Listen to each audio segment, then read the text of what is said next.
Hello, can you hear me? Okay, that was what a lot of us were saying recently, and it's not just the line from a great Adele song. It is what happened, I guess, just a couple weeks ago, is recent, when we all, or many of us who are Verizon clients, experienced this outage, right? I mean, we woke up expecting a normal workday, calls to make, calls to return, conversations to manage, and instead, somewhere for me around lunchtime, nothing. No incoming calls, no outgoing calls, just silence. Now, I mean, at first there was a little bit of confusion. It was funny because I was actually expecting my new cell phone that day. And so for a minute, I thought, oh, is there something going on with my service because they know I'm getting a new phone? And then I realized, no, I've gotten new phones before. That's not it. So, of course, probably like you, I turned my phone off, turned it back on, but restarting my phone did not really make a difference. I checked the settings, and after realizing that something is definitely going on with my phone, I realized it wasn't just me. And I got the news where everybody gets their news, right? Social media. I realized that Verizon was down nationwide. And once I got past the inconvenience, something really unexpected happened because, like some of you who had the same problem that day, my day did get a little quieter. And it wasn't that I didn't have work to do. Of course, I certainly had work to do, but it shifted how I was going to get some things done. And while I could still text and while I could still get emails through my phone, of course, I had my computer, and I did figure out later how to make a few calls, even though I have to tell you, even though Wi-Fi was not helping me make some calls, but I'm not going to digress.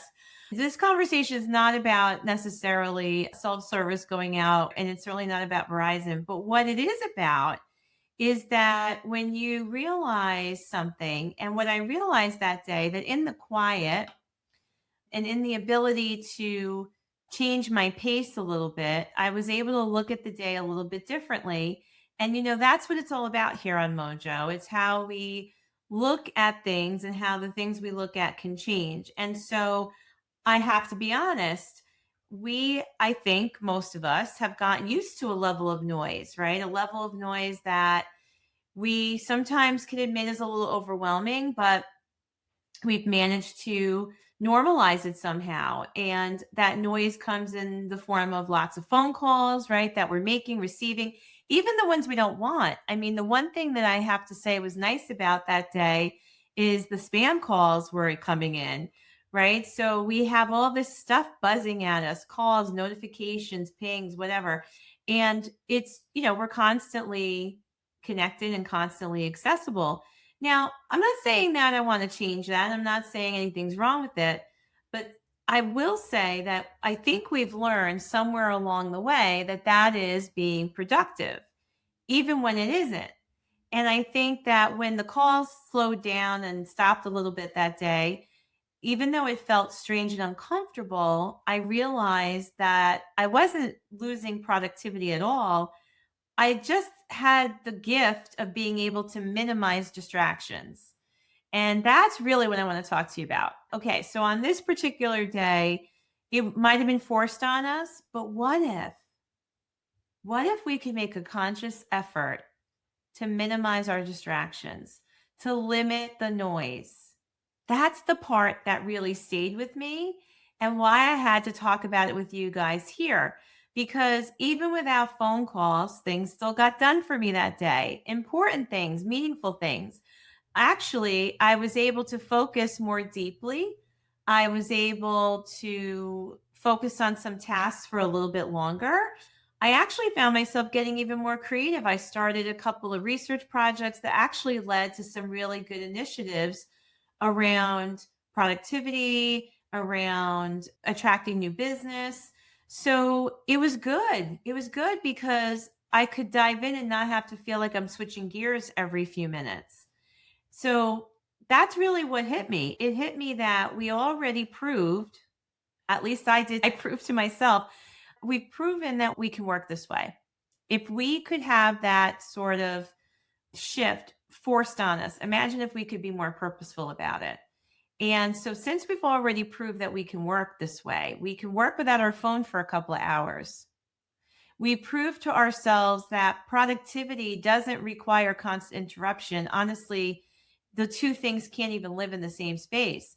We've proven to ourselves that our focus improves when the noise decreases. And I think what I found is I proved to myself that quiet is not the enemy. It could actually be an asset. And look, that was big because I'm someone who's wired to achieve results through people. So I'm wired for a lot of contact. I'm on my phone calling, talking to people. There's a lot of that happening for many of us. And it's again, it's not something we're ever going to eliminate, but I talk a lot here on Mojo or in my coaching and in my trainings. We talk a lot about focusing on our priorities or focusing on the 20%. And the 20% meaning the smaller number of activities that could actually move the needle, the smaller number of activities that actually lead you closer to your goals and your results. We know that as part of the 80/20 principle. And so the problem isn't usually that we don't know what our 20% is. I think most of us do know what should be in our 20% or what our priorities are in relation to our goals. The problem really, I think, is that it gets drowned out. And I think it gets drowned out by other people's urgency. It gets drowned out by the way we react to things happening around us, not just respond, but react, right? Different conversations, interruptions. And sometimes we give an appearance of being too available. And I mean, this might be true for me and others who might share my behavior profile. I want people to feel like I'm accessible, but there's got to be some boundaries to that too. And, there's something to be said for protecting your time and building a bunker and really having the ability to focus on those 20% activities. And so suddenly, when you do that, suddenly the 20% becomes easier to see and easier to dig into and hopefully easier to protect.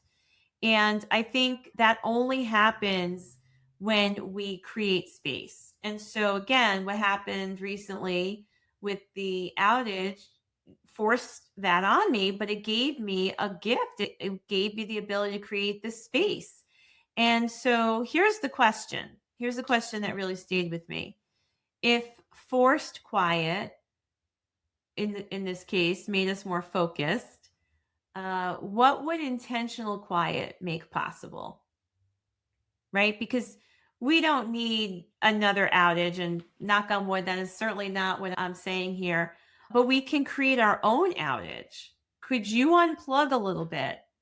Could you see that if you were to put your phone somewhere else for an hour or even 2 hours and you did not answer that phone, if you could allow your voicemail to leverage you and give yourself this uninterrupted time, not to make calls, but to think, to plan, to strategize, to then take those ideas and build out the framework of it. That's what I found myself doing a lot in that day, was thinking strategically and starting to look at what it was that I said I wanted to build out or what I wanted to research or what I wanted to do. And without having the phone as something available to me, I had this uninterrupted time to really get into those thoughts. And so, could you build that in a little bit? And what would your quiet time look like? So, again, what would the time without your phone look like? Could that be blocked on your calendar as uninterrupted time where you let go of calls, you let them go to voicemail, and you get into some deeper work? You get into some creative work. You get into really looking at your strategic plans and really drilling out the things that you think will change your business or your life for that matter. And I want to say this isn't about doing less, right? I didn't put my feet up and take a vacation because the phone wasn't working for a few hours.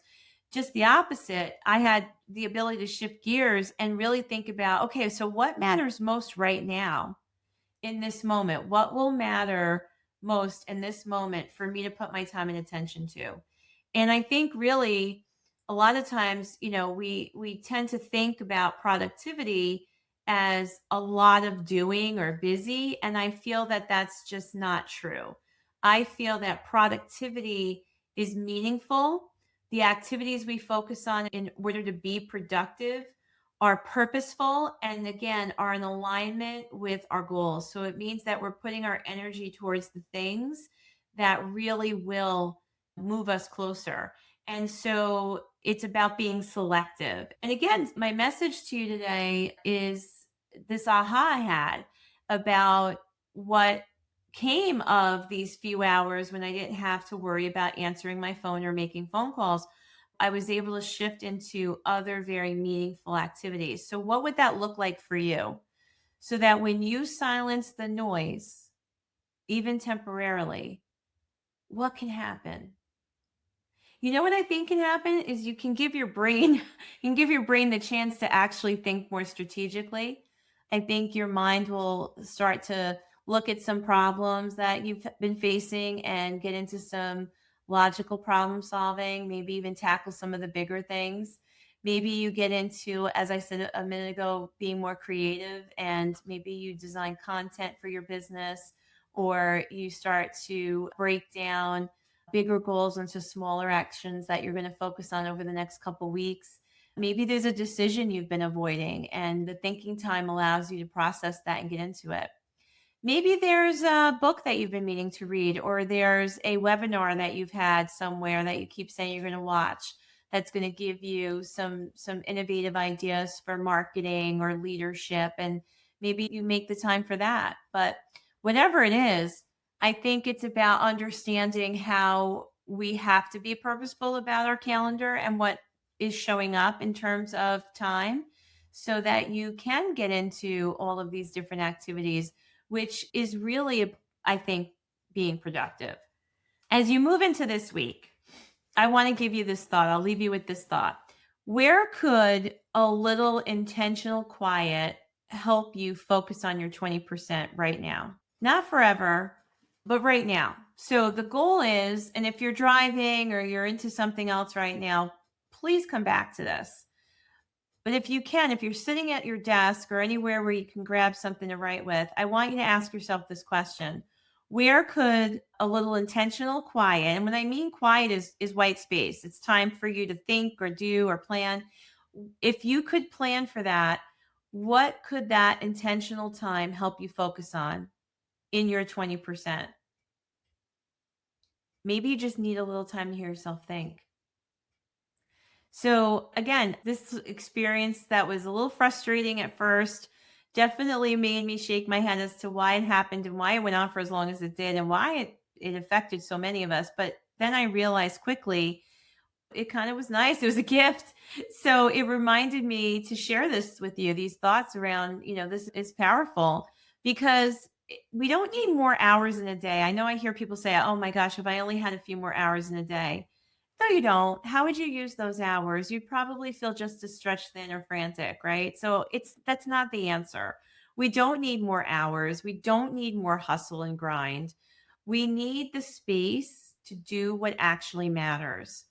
And I already proved that to myself. I know we're capable of it. We were forced into it. So let me know your thoughts on this. Let me know if you had this a similar aha, or let me know how this inspired some creative thought for you. And I hope it gave you a moment to pause and have a shift in perception. And I'm sure you're not the only one who could use a reminder like this. So right now, you should share this episode with at least two people that you think could benefit from it. So, thank you for spending these moments with me at the beginning of each and every one of your weeks. I really appreciate it. This is Monday Morning Mojo with Anna Gibbs, and I'm glad you're here, and I'll see you in the next episode.